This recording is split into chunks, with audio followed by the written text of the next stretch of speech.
環球大戰線深入世界最前線，向全球各地收看我們節目的觀眾朋友問好，大家平安順心，我是董進橋，馬上為您介紹這一集與會的3位貴賓。第一位是清華大學講座教授張妍庭，進橋好，大家好。第二位是台北市議員侯漢廷，主持人好，大家好。以及陸軍退役少將李正傑。進橋好，各位觀眾大家好。好，進入到我們節目的第一個話題，我們持續是要來看現在中東的最新局勢哦，依舊是似乎要進入到一個最後時刻了嘛？因為就在深夜的時候呢，伊朗的首都德黑蘭哦，又傳出有这個密集的防空火力。那不管是德黑蘭還是多個伊朗的城市呢，都啟動了這個防空系統，並且是針對小型的無人機、微型的無人機、飛行載具都開火攔截了。所以現在宣告全城又進入到一個戰備的狀態。另外呢，美軍這邊的動作我們也看到了，大軍的壓境，26艘的軍艦都開往這邊，還有布希號整個航母打擊群哦，現在已經直逼印度洋，海空都在集結。空有什麼？14架的 C-17哦，一直在瘋狂的拉貨，所以又海又空，現在都是要確保美軍在整個中東的後勤能力、他們的戰備能力是足夠的。我們再看到現在醞釀下一輪打擊的這些動作，現在是持續在進行。那如果美軍真的打響了第二輪這個第一聲槍響，誰最高興呢？可想而知，一定是以色列嘛。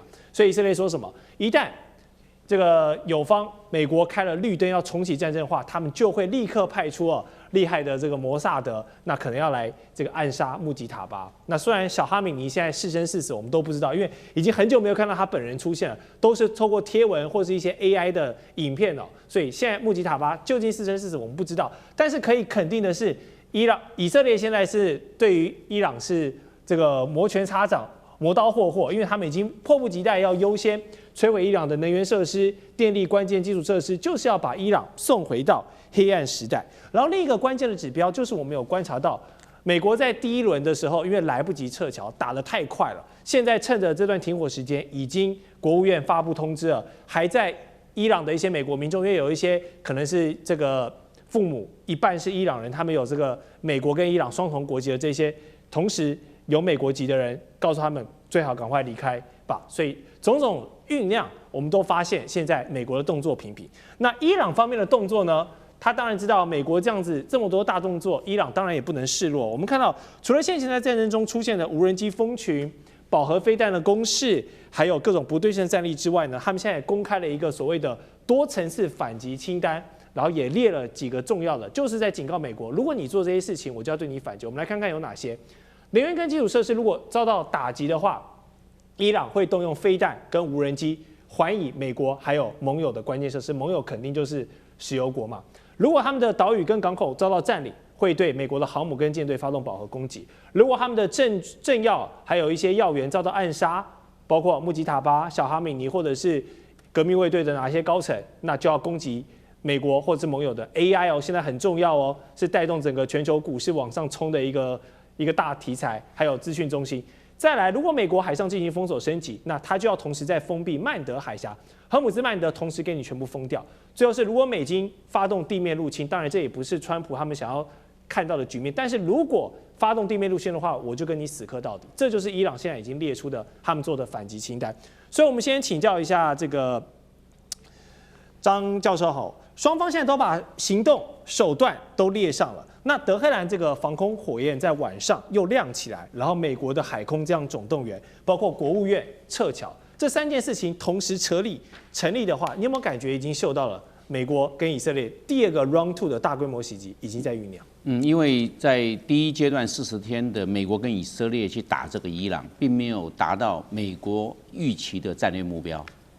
那伊朗沒有接受要放棄核武的研發，也就濃縮鈾要把它交出來，是伊朗不會答應。第2個，伊朗還提出了非常嚴苛的條件，就是要美國負責戰爭賠償。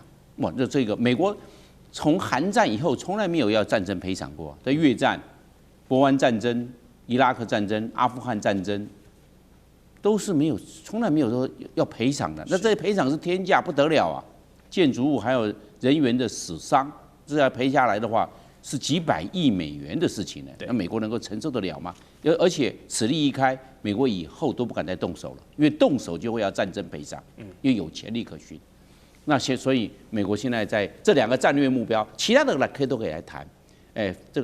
那個伊朗的這個導彈的數量有多少？那我認為那個對美國來看，並不是它重要的戰略目標。是。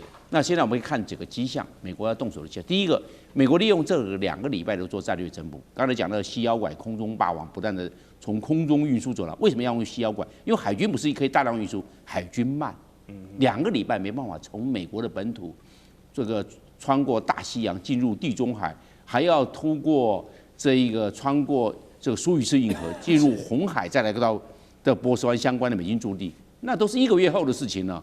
所以2個禮拜不夠，那就要賴空中運輸走廊。所以這個西妖拐一直不斷的，它這個從這個巴爾幹半島過來，土耳其的 ADIZ， 然後就進入中東，然後到美軍的駐地。可以看到美軍要加強整補，為什麼要加強整補？那就是為準備第2波的開打的這方面的作戰所需要的物資、戰略物資，打後勤嘛。對。那前面第1波是消耗了那麼多，那第2個呢？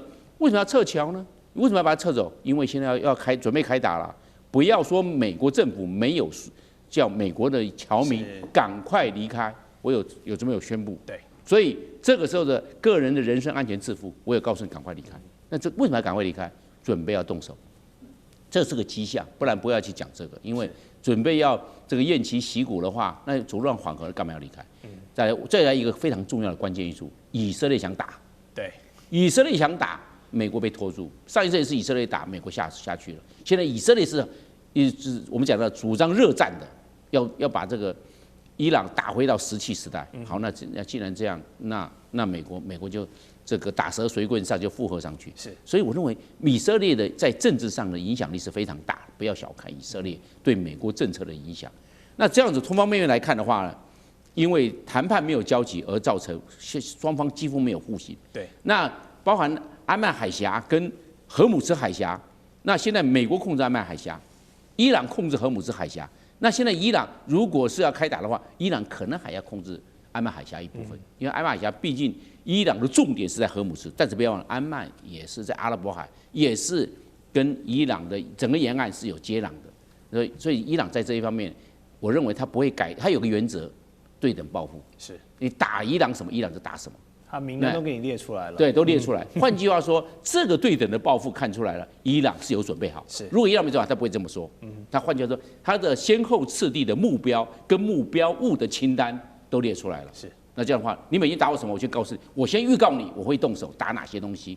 換句話說，伊朗是有備而來的，所以我認為目前雙方都有動武的跡象跟可能性，我認為可能性非常高。OK， 好，謝謝張教授的分析。確實哦，從很多的不管是美軍的行動，還是各方面的海空部署，我們都看到了，現在第二波的醞釀真的有可能箭在弦上了。但是我們剛才也跟觀眾朋友分享，伊朗的多層次反擊清單，他現在也給你列出來了，就是你美軍要動我什麼東西，相應的我可能也會去動你什麼東西。所以如果在最嚴重的情況下，可能會演變成一場全球化的報復戰略。剛才講的這些種種動作，如果真的打下去的話，伊朗能夠再次重創美國，還有這些他的中東的這些石油國家呢，他的這些盟友嘛。而且前一波是打到石油中心哦，剛剛現在已經講要打你的 AI 了，現在大家都在發展 AI， 如果被打的話怎麼辦？要知道那些記憶體啊，那些伺服器都是很貴的。那以伊朗目前的剩餘武器，李將軍覺得他做得到嗎？我也認為張將軍的看法是正確的哈。這個美國現在來講的話，可能沒有就善罷甘休。是，雖然說是現在談判，這個美國川普雖然說是講說在等伊朗這個自己內部整合好，提出一個統一的方案之後，然後再繼續跟美國來實施談判。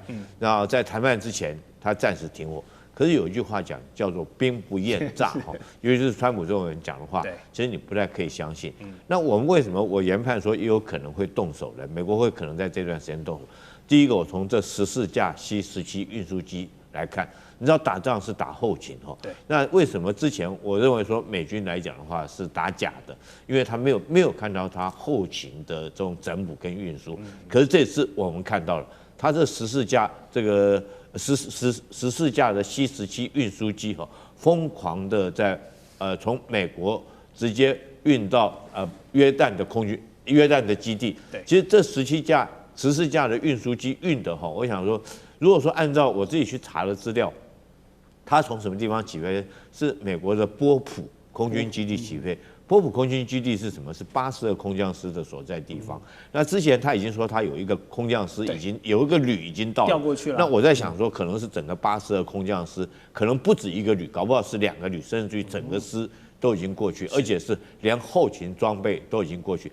這跟這個2月底那時候情勢是不太一樣的。2月底美國是很明顯的是被這個以色列拖入這場戰爭，他沒有做，我沒有看到他有後勤準備。但這是我們看到的哈，這是不是在用空中運輸的方式，積極的將他的後勤的所需要的物資運到這個基地去？這是第一個哈。第二個來講，我們看到他的這種布希號航空母艦這時候也快趕到了嘛。當然我們看伊朗，如果這時候開打，這個我認為這個美國跟伊朗彼此之間會一場正規對不正規的作戰。那伊朗採取的就是不正規的對稱作戰，譬如說，他可能持續在用他的導彈對以色列來實施攻擊。因為我們前2天看到他在這個街頭上面已經展示出來他的布拉霍姆的新式的導彈拉在街頭上面給民眾看。其實我認為這款導彈確實是真的導彈。為什麼是真的？因為在看了覺得它不是。我跟各位講啊，他不是拉給老百姓看，他是拉給美國跟以色列看的。就是說我讓你們看到，你們衛星看得到，你們也有間諜看得到，我讓你看到這一顆是真的這個導彈還是假的導彈。所以伊朗做這個動作很明顯的，他也是在恫嚇美國跟以色列。除此之外，我們看到他會繼續在封鎖荷姆茲海峽。那他封鎖荷姆茲海峽採取的方式，就是我們講的這種蚊子艦隊哈，他就用小快艇。整個波斯灣，整個伊朗在這個阿曼海灣的地方，它總共劃了5個防區，那海軍劃了5個防區，每一個防區裡面哈，總共在這個地方，人家算過有28個島嶼，大概有10個基地，這10個基地都在洞窟裡面，也就是它的這些小快艇是藏在洞窟裡面。從小快艇，它雖然說出來，它沒有辦法帶大型的導彈，但是它帶一顆這種炮彈來講的話，或者帶一顆這種火箭彈是綽綽有餘的。那打美國軍艦可能打不到，美國軍艦上面都有所謂方陣快炮這些，你要接近它可能不是很容易。可是它要打這個貨輪跟油輪都是輕而易舉的。除此之外，我們聽到這個伊朗還放狠話哦，他說這個要切斷在進入波斯灣總共有7條的海底電纜。這7條如果切斷的話，對全世界、對波灣國家的影響會很大。所以後續來講，我們要看這個海灣的這些國家哈，會不會出面，就是在這個你美國去打伊朗，你是以軍力來講，你絕對可以轟炸伊朗，將它如你川普所講的，將它炸的這個，包括它的生活設施、民生設施等等，會將它轟爛掉。可是問題，如果伊朗的反擊可能對周邊這個海灣國家會造成很大的傷害，那海灣這些周邊國家會不會去拉住美國說你不能動手？你動手的話，倒霉的是我，就變成說是我你去打人家，結果是我挨揍。所以我覺得這場戰爭後續來講，我們有待觀察，再看幾天之後，這個美國會不會動手？是，好，現在真的是第2波醞釀的氣氛都越來越濃烈了，但是這一波啊，畢竟炸彈落到的地方是伊朗的本土，所以受傷的還是伊朗的老百姓。這場中東戰事呢，目前的統計大概是造成了伊朗200萬人的失業，斷網50天，經濟損失已經超過了18億的美元。那川普總統他當然是認為說自己手牌很多嘛，我們第1輪打完，我們現在第2輪還有可能要來發動。那除了轟炸之外呢，他也想用經濟制裁來瓦解伊朗的內部。